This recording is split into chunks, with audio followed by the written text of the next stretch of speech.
Oppenheimer presenta. Llega a usted por cortesía de Sodimac Home Center. Sueña, lo hacemos posible.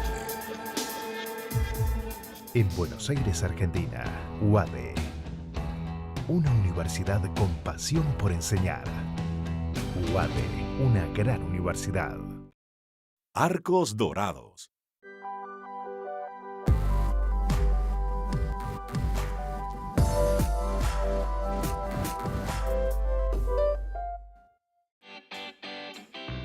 Ingresa en lacaja.com.ar, asegura tu auto y llévate un 15% de descuento por medio año.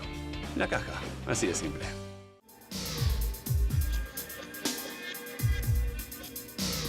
Gin Group, líderes en administración integral de capital humano. ¿Sabías que según un estudio de la Universidad de Oxford, casi la mitad de los trabajos actuales podrían dejar de existir en 10 años? La inteligencia artificial llegó para quedarse. ¿Cómo te va a afectar la automatización? ¿Cuáles son los trabajos del futuro? Andrés Oppenheimer te lo cuenta en su nuevo libro, Sálvese quien pueda. Y no te quedes atrás. Encuéntralo en librerías.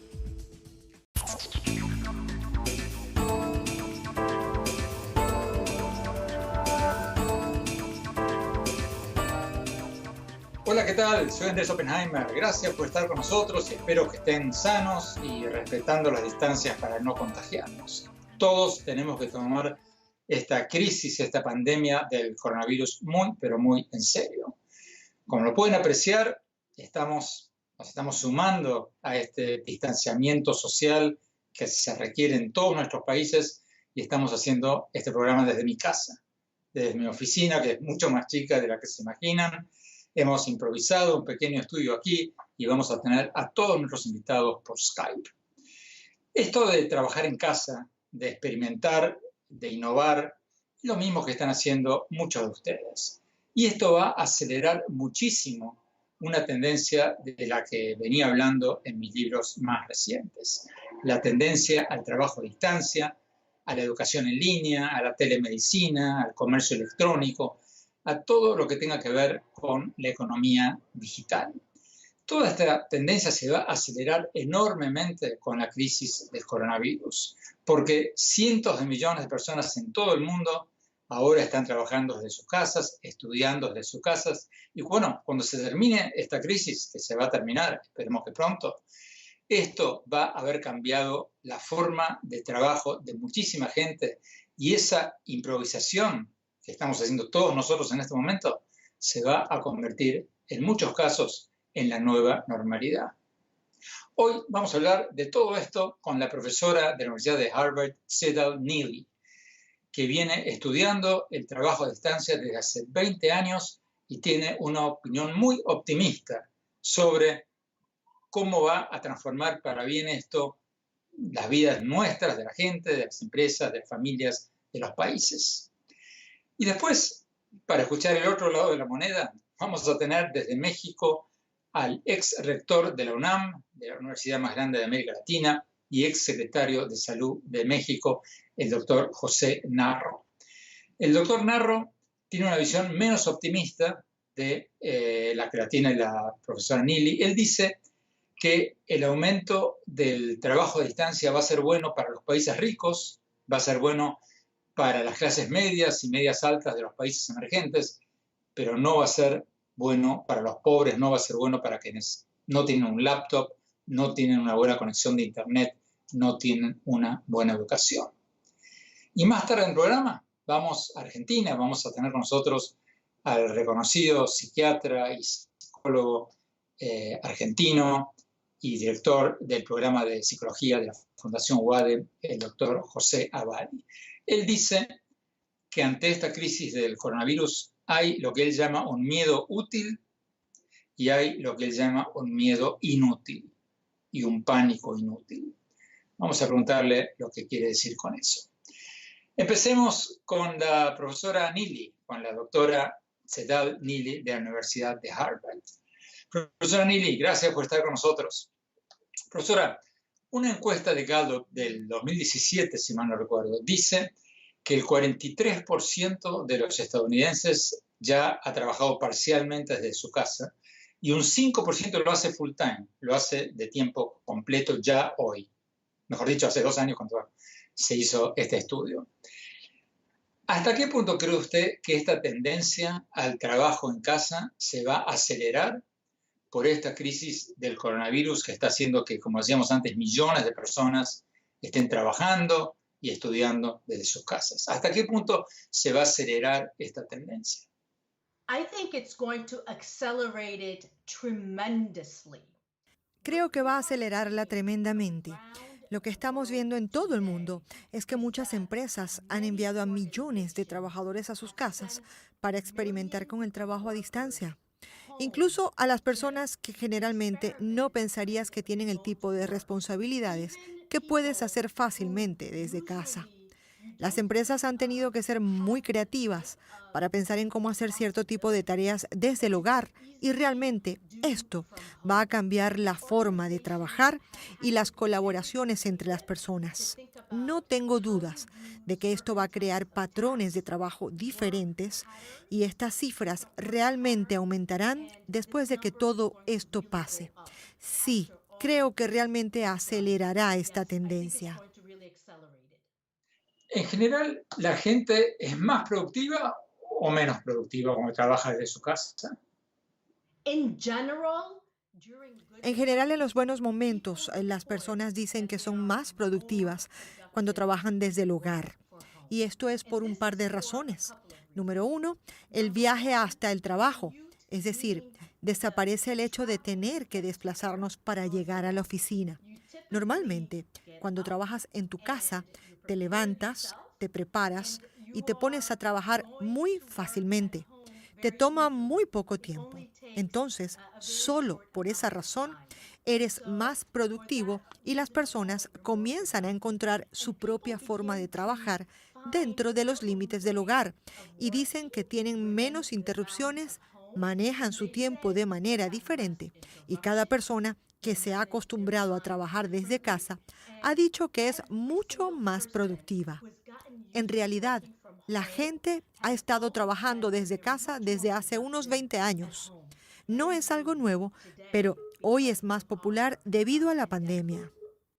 Usted ha estado siguiendo el hashtag WFH, trabajo desde casa, en las redes sociales desde que empezó toda esta crisis del coronavirus. ¿Qué encontró? ¿Cuáles son las principales preocupaciones de la gente sobre el trabajo en el hogar? Las preocupaciones más comunes que la gente ha tenido y ha contado usando el hashtag trabajando desde casa están relacionadas con el aislamiento y la sensación de soledad. Porque lo que sucedió de repente es que desaparecieron las conversaciones en la cafetería o la posibilidad de levantarse de la silla y caminar para hablar con un compañero de trabajo, que en muchos casos son amigos, o salir a caminar y almorzar juntos. Todo eso ha acabado y entonces la gente se siente realmente aislada. Lo que le he estado diciendo a la gente y lo que la gente tiene que hacer es recrear esas conexiones a las que están acostumbrados a través de medios en línea y de diferentes sistemas y mecanismos. La mayoría de la gente no está haciendo eso. Por lo tanto, es muy importante recrear la cantidad de contactos con la gente con la que estamos acostumbrados a interactuar, aunque no sea cara a cara. ¿Cómo se hace eso? Bueno, es algo interesante. Número 1, cuando se trata de contactos relacionados con el trabajo, puedes hacerlo a través de videollamadas o incluso Skype, como lo estamos haciendo en este momento, o a través de la mensajería instantánea o de WhatsApp. De hecho, puedes tener también contactos informales, un happy hour, puedes compartir un almuerzo con un compañero a través de videollamadas. Recientemente recibí un video de uno de mis amigos en Japón, en el que él y sus amigos almorzaban y me compartió la imagen de esa videollamada en la que 8 amigos realmente compartieron el almuerzo juntos a distancia. Así que también puedes hacer estas reuniones virtuales. ¿Qué más recomienda a la gente que no está acostumbrada a trabajar desde su casa? ¿Hay alguna rutina que deberían seguir? Absolutamente. Lo que recomiendo y lo que han estado haciendo las personas que han trabajado desde casa durante muchos años es crear una rutina para trabajar desde la casa con una hora de inicio todos los días y una hora de finalización todos los días.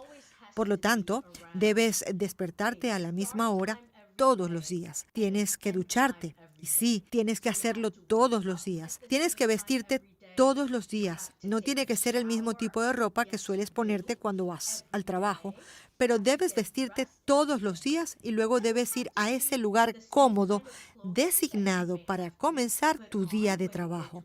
Por lo tanto, debes tener las mismas rutinas que para tu día de trabajo habitual. Yo siempre digo que, en cierto sentido, tienes que ir a trabajar incluso estando en casa todos los días. Entonces, usted no recomienda trabajar en pijama, recomienda, aunque uno esté en casa, ponerse la corbata como yo me la puse hoy. No puedes trabajar en pijama. Debes asegurarte de prepararte psicológicamente para ir a trabajar y también debes saber cuándo finalizar tu jornada laboral para que no se mezclen las cosas y eso comience a afectar tu vida personal. Una cosa es el trabajo y otra cosa es la casa. Así que realmente tienes que ser muy disciplinado. Aunque también puedes desarrollar cierta flexibilidad, como por ejemplo, puedes decidir trabajar desde las 4 de la mañana hasta las 6 de la mañana durante un par de horas para poder atender a tus hijos entre las 8 y las 10 de la mañana.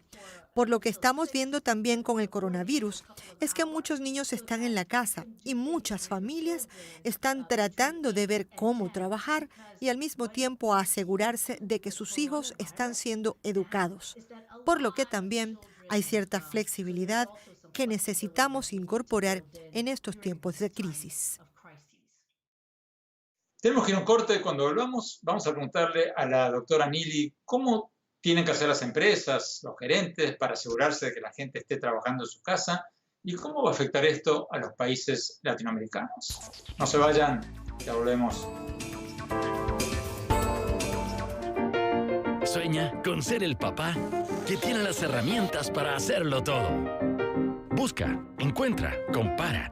Descubre la que siempre habías querido. Ven a Sodimac Home Center y llévate una o llévatelas todas. Pruébalas, siéntelas. Compra las herramientas de un super papá sin que te supercueste. Y haz tus super proyectos. Encuentra más, ahorra más. Ven y haz más. Sodimac Home Center. Sueña, lo hacemos posible. Gracias por seguir con nosotros. Estamos hablando con la profesora Tsedal Neely de la Universidad de Harvard, que viene estudiando este tema del trabajo en casa, el trabajo a distancia desde hace 20 años. Doctora Neely, usted enseña administración de empresas en Harvard. ¿Cómo pueden los gerentes, cómo pueden las empresas monitorear a sus empleados en sus casas para asegurarse de que estén trabajando y no estén haciendo otra cosa? ¿Sabes? Esta es una de las preguntas más importantes que me hacen los gerentes. ¿Y sabes cuál es la respuesta? Amigos gerentes, dejen de pensar en monitorear el trabajo diario y las rutinas de sus empleados. Ese tipo de mentalidad necesita desaparecer. Los gerentes deben confiar en que sus empleados van a hacer el trabajo que se les ha asignado y deben enfocarse en equipar a sus empleados con todo lo que necesiten. Los recursos, la tecnología, las habilidades, los materiales, las conexiones, todas las cosas que necesitan para hacer el trabajo que quieren hacer desde sus casas. Es imposible controlar el comportamiento de las personas cuando están en su hogar. Y por lo tanto, los gerentes remotos tienen que pensar en los resultados y no en el proceso de monitoreo. Y si hacen eso, ¿qué muestran los estudios? ¿Que los empleados, los trabajadores trabajan más o menos en su casa que en la oficina? Los empleados realmente trabajan más si se les da más confianza y si están capacitados y se sienten que sus gerentes se les han dado un sentido de responsabilidad y empoderamiento.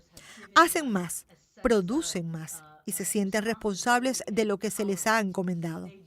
La idea de monitorear a las personas y hacerlas sentir como si estuvieran siendo observadas en un entorno remoto Nunca ha funcionado y nunca va a funcionar. Simplemente no es algo que se debe hacer. Piensa que liderar y ser un buen líder, particularmente un líder a larga distancia, es una habilidad. Es una habilidad aprendida. Y con el tiempo, los líderes que tienen que liderar sin poder ver a sus empleados terminan recibiendo más responsabilidades, una geografía más amplia, incluso responsabilidades globales, donde no se comparten las mismas zonas horarias con las personas de su equipo, donde no comparten la misma geografía. No puedes monitorear personas cuando no estás en su misma zona horaria, ni en los mismos países. La forma en que lideras en ocasiones es empoderando, suministrando todo lo que la gente necesita, y así te enfocas en los resultados.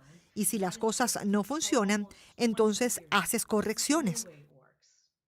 Esta tendencia al trabajo a distancia, doctora Neely, al trabajo del hogar, ¿cómo va a afectar a las empresas y a la gente en América Latina? Absolutamente. Podrás tener trabajadores latinoamericanos que dominen el trabajo remoto y puedan tomar posiciones con compañías estadounidenses, europeas y asiáticas. Y podrán trabajar con personas de cualquier parte del mundo porque ahora tendrán la capacidad de ser productivos como trabajadores remotos, como colaboradores virtuales, de formas que nunca antes habían tenido. El McKinsey Global Institute predice que para el año 2030, que es solo dentro de 10 años, que el mercado laboral global alcanzará 3.500 millones de personas. Después de que sobrevivamos a este brote del coronavirus, y sobreviviremos, seremos 3.500 millones de personas que podremos participar en el trabajo global desde cualquier parte del mundo. Y creo que esa será la parte esperanzadora de lo que vamos a superar, América Latina incluida, y yo realmente lo creo.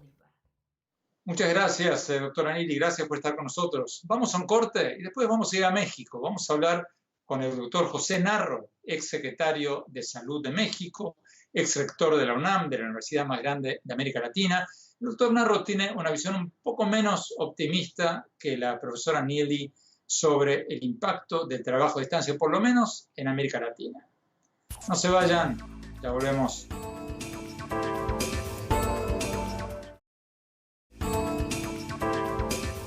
Gracias por seguir con nosotros. Vamos a ir a México, donde tenemos al ex rector de la UNAM, de la universidad más grande de América Latina, y también ex secretario de Salud, el doctor José Narro.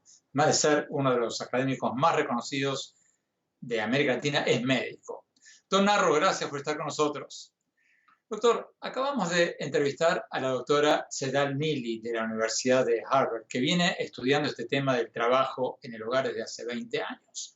Ella nos dice que esta crisis del coronavirus va a acelerar el trabajo a distancia y que eso es bueno para todos. Según ella va a ser bueno para las personas, para las empresas y para los países. ¿Usted está de acuerdo con eso o no? No estoy de acuerdo porque se nos olvida el enorme rezago que existe en América Latina. Las grandes diferencias, la desigualdad abismal, no solo en el ingreso, la desigualdad en el género, la desigualdad que se tiene en los niveles de educación, la falta entre nuestros países de apoyo a la ciencia y al desarrollo tecnológico y las enormes diferencias entre quienes tienen un trabajo completo con prestaciones y quienes solo tienen un autoempleo sin ninguna protección de la seguridad social. Estamos en muchas regiones de América Latina y dentro de los países muy lejos de poder tener un desarrollo más armónico. A ver, lo que usted está diciendo, si me interpreto bien, es que esto va a ser bueno para quienes tenemos una laptop, quienes tenemos una buena conexión de internet, quienes tenemos una buena educación, pero va a ser malo para quienes viven en la pobreza. Para quienes viven en la pobreza y particularmente, Andrés, para países y sectores dentro de esos países que están muy rezagados en materia de educación, en materia de desarrollo tecnológico e incorporación a las nuevas modalidades de comunicación, de acceso a la información, que no han estado en la posibilidad siquiera de incluirse porque no saben leer, porque no saben escribir.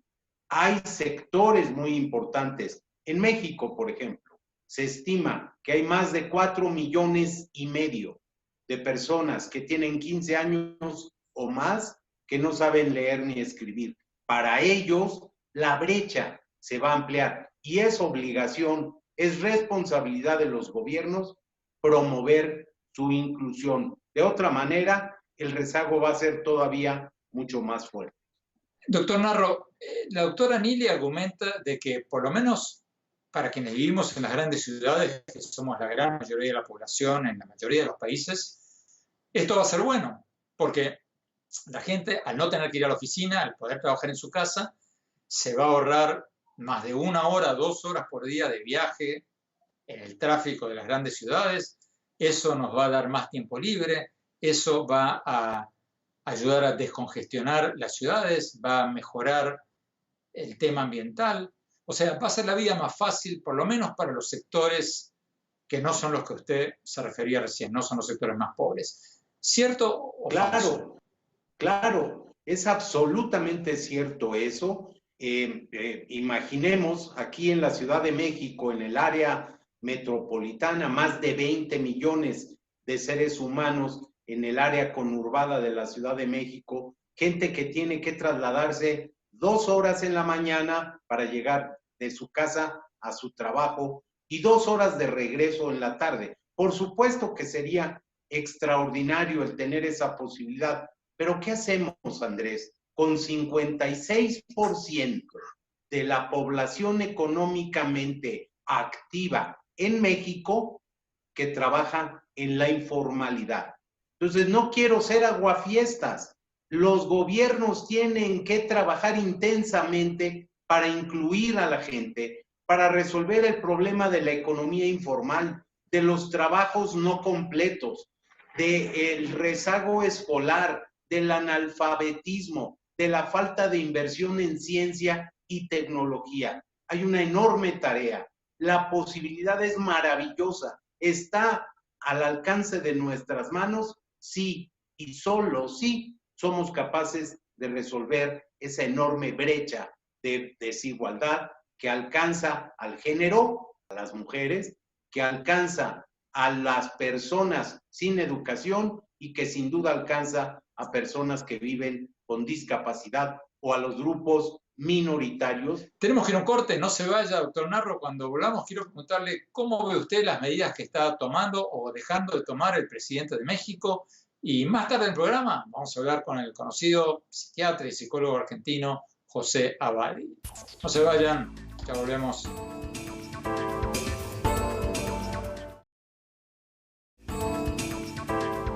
Gracias por seguir con nosotros. Estamos hablando con el doctor José Narro desde México. El doctor Narro es el ex secretario de Salud de México, ex rector de la UNAM, la universidad más grande de América Latina. Doctor Narro, en muchos países, en Colombia, en Argentina, en Guatemala, en varios otros países, hay cuarentenas totales o casi totales, pero en México no. En México, el presidente López Obrador no solo que no ha interrumpido sus presentaciones públicas ante miles de personas, sino que ha enviado un Twitter mostrando un video besando a una niña en la mejilla físicamente y otros Twitters con videos de él dándole la mano a muchísima gente. ¿Está actuando bien o mal el presidente de México? ¿Cómo lo ve usted como médico, como académico, como ex secretario de Salud? ¿Cómo ve lo que está haciendo el presidente López Obrador en México? Con toda claridad lo digo, Andrés, estamos llegando tarde en las medidas. Hemos actuado de manera muy conservadora y muy contradictoria. ¿Por qué digo contradictoria? Porque por un lado hay una campaña del gobierno que se llama su sana distancia, la sana distancia. ¿Qué quiere decir esto? Que tenemos que guardar cierta conducta que nos permita no estar entre nosotros muy cerca. Se ha recomendado incluso el cierre de algunos espacios públicos y por otro lado, el que no se asista a reuniones con más de 50 personas. Y que guardemos medidas de higiene, que usemos alcohol gel. Y al mismo tiempo el presidente de México no usa el alcohol gel. Va a reuniones donde hay más de 5,000 personas. Saluda de mano y de beso. Hay una enorme contradicción.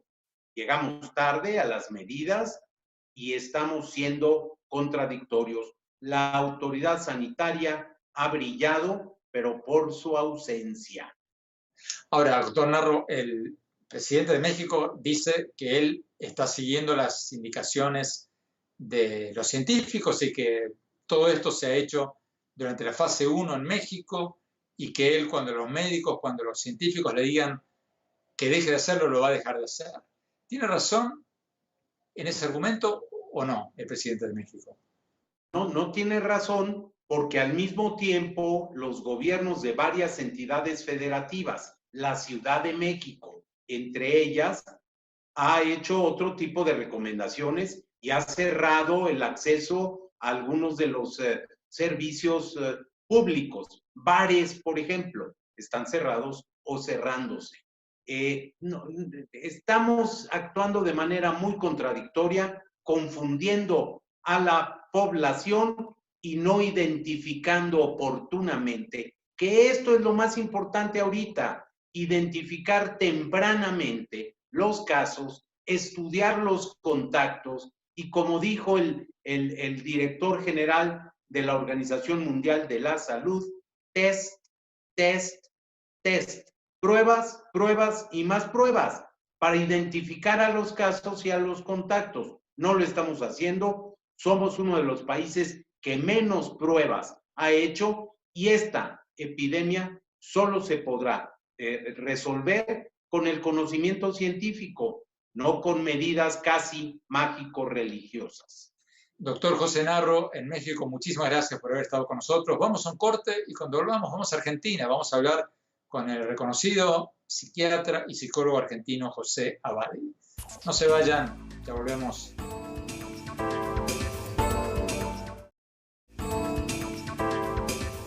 Gracias por seguir con nosotros. Vamos a Argentina, vamos a hablar con el reconocido médico, psiquiatra y psicólogo José Abadi, director de la licenciatura en Psicología de la Fundación UADE y autor de varios libros.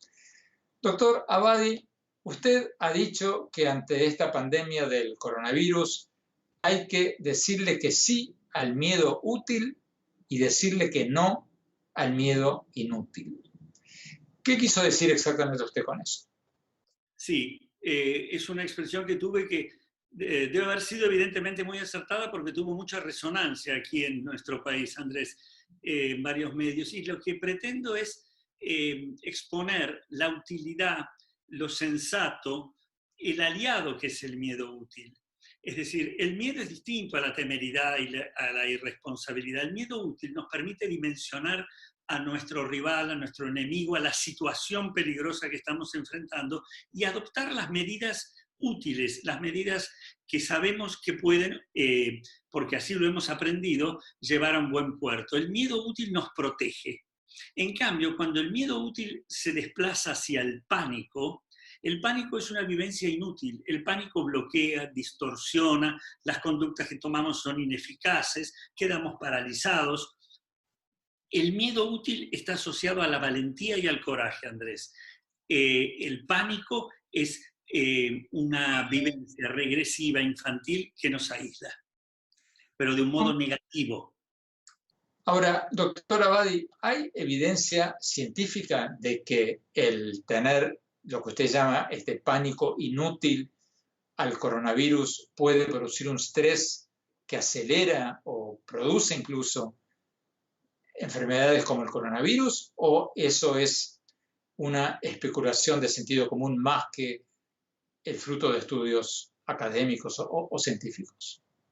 No, es una muy buena pregunta porque el pánico nos genera un trastorno emocional y ese trastorno emocional genera no un estrés en su versión útil, es decir, en la preparación, en el alerta para enfrentar adecuadamente el peligro, sino que ese trastorno emocional nos descentra y seguramente en trastorno emocional probablemente amén de las somatizaciones que puede haber, el sistema neurovegetativo, etcétera, probablemente también nos debilite y eso incida. Somos una persona en su totalidad, no estamos divididos en parte los seres humanos, también puede generar una mayor permeabilidad a quedar víctimas, ¿no?, de un ataque, en este caso del virus.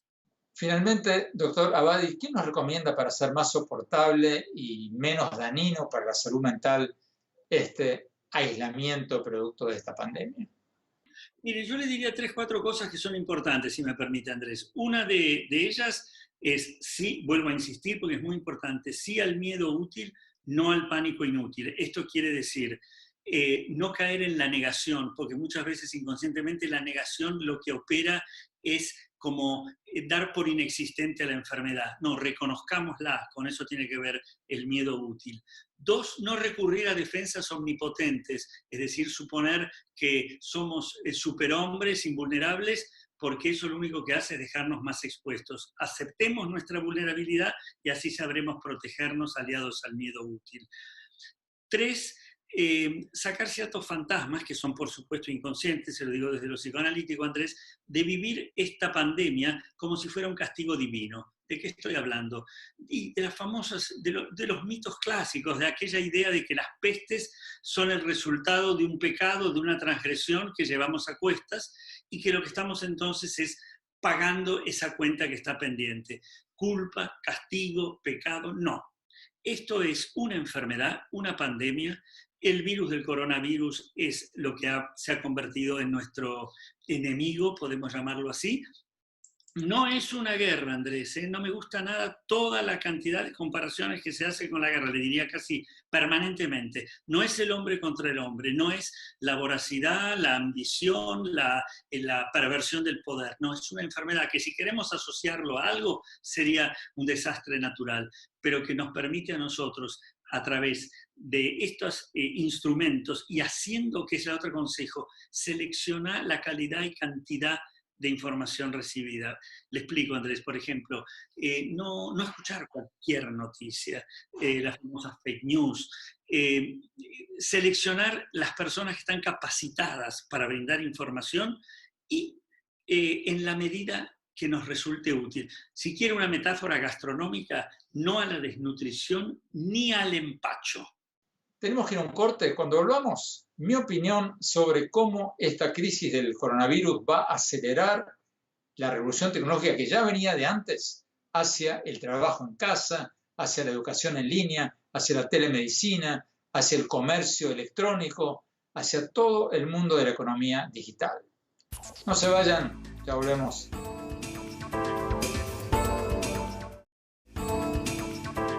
Muchas gracias por seguir con nosotros en este programa sobre el trabajo a distancia y cómo esta tendencia al trabajo de nuestras casas se va a acelerar enormemente después de esta crisis del coronavirus que estamos viviendo en todos nuestros países. La verdad es que me parecieron fascinantes muchas de las cosas que escuchamos en el programa de hoy. Ya todos sabíamos, y he hablado de esto en mis libros más recientes, ya todos sabíamos de que se venía el trabajo a distancia, la educación en línea, el comercio electrónico, las manufacturas 3D, todo lo que tiene que ver con la economía digital. Eso ya venía, ya se pronosticaba, ya se veía venir, pero claro, con esta crisis del coronavirus esto se va a acelerar muchísimo porque millones de personas en todo el mundo están experimentando en su casa con el trabajo a distancia, como lo estamos haciendo nosotros, grabando este programa desde un estudio improvisado en mi casa, en mi oficina, que es mucho más chica de la que se imaginan. Y bueno, esto va a ser la nueva normalidad. Entonces, me llamó la atención lo que nos dijo la doctora Neely, la profesora de Harvard, porque nos dijo que esto va a ser bueno, porque esto va a permitir que la gente viva con menos estrés, porque la gente, o mucha gente, ya no va a tener que manejar o ir en bus durante horas al trabajo. en medio del estrés de las ciudades, va a reducir la contaminación ambiental porque va a haber menos autos en las calles en la medida en que más gente trabaje de su casa, y que esto va a ser mejor para todos porque va a darnos más tiempo libre para pasar con nuestros seres queridos y nos va a permitir vivir más, trabajar mejor y tener una vida mucho más confortable. Ahora, también es cierto lo que nos dijo el doctor Narro, el ex secretario de Salud de México, el ex rector de la UNAM, de la Universidad Nacional Autónoma de México. Él tenía una visión menos optimista cuando nos decía de que todo esto va a ser bueno para nosotros, quienes vivimos en la clase media o en la clase media alta, pero no necesariamente va a ser bueno para los millones y millones de latinoamericanos que viven en la pobreza, que no tienen una laptop, que no tienen una buena conexión a Internet, que no tienen una buena educación. Entonces, esta tendencia que se va a acelerar muchísimo, dice él, creo con razón, va a ser muy buena para muchos de nosotros, pero muy mala para muchos de nuestros países y para nuestras sociedades en general, en el sentido que pueden aumentar las inequidades sociales que ya existen. ¿Cuál es la solución? Obviamente la solución es la que venimos hablando desde hace años, mejorar la educación de calidad, para que todos nosotros, no solo los privilegiados, todos nosotros podamos trabajar en la economía del conocimiento, trabajar y aprovechar todas las oportunidades que nos da el trabajo en línea. Por eso siempre me viene a la memoria una anécdota que ya conté 1000 veces, que no me canso de repetir, pero que viene muy al punto. ¿Qué es lo que me dijo la primera ministra de Finlandia cuando la entrevisté hace unos años? Y le pregunté cuál es el secreto de Finlandia para salir siempre primera en los rankings de educación, de desarrollo humano, incluso los rankings económicos. Y ella me decía que Finlandia tiene 3 secretos: la educación, la educación y la educación. Por eso, si eso era importante ya antes, va a ser muchísimo más importante ahora, que el trabajo a distancia, el trabajo remoto, el trabajo en Internet se va a convertir en la nueva normalidad. Bueno, muchísimas gracias. Espero que les haya interesado el programa. Si quieren volver a verlo, lo van a poder ver en nuestro blog de política, economía, tecnología, innovación, en el sitio de internet www.andresoppenheimer.com. Si se registran ahí, les vamos a poder mandar por internet, por email, todas las semanas, nuestros últimos programas de televisión y mis más recientes columnas del Miami Herald. Les repito, la dirección es andresoppenheimer.com. Y síganme en mi Twitter, por supuesto, en @OppenheimerA, en mi página de Facebook, Andrés Oppenheimer. Muchísimas gracias por habernos acompañado. Ojalá que esta pesadilla del coronavirus pase lo más pronto posible. Ojalá podamos seguir grabando desde aquí y verlos nuevamente la semana próxima. Gracias. Hasta la semana próxima.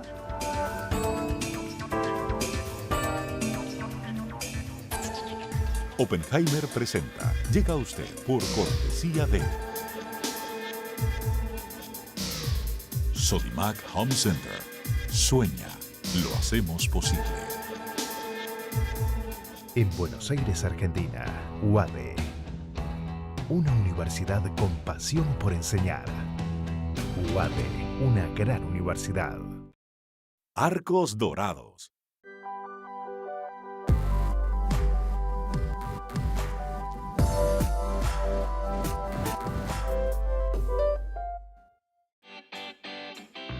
Ingresa en lacaja.com.ar, asegura tu auto y llévate un 15% de descuento por medio año. La Caja, así de simple. ¿Sabías que según un estudio de la Universidad de Oxford, casi la mitad de los trabajos actuales podrían dejar de existir en 10 años? La inteligencia artificial llegó para quedarse. ¿Cómo te va a afectar la automatización? ¿Cuáles son los trabajos del futuro? Andrés Oppenheimer te lo cuenta en su nuevo libro, Sálvese quien pueda. Y no te quedes atrás. Encuéntralo en librerías.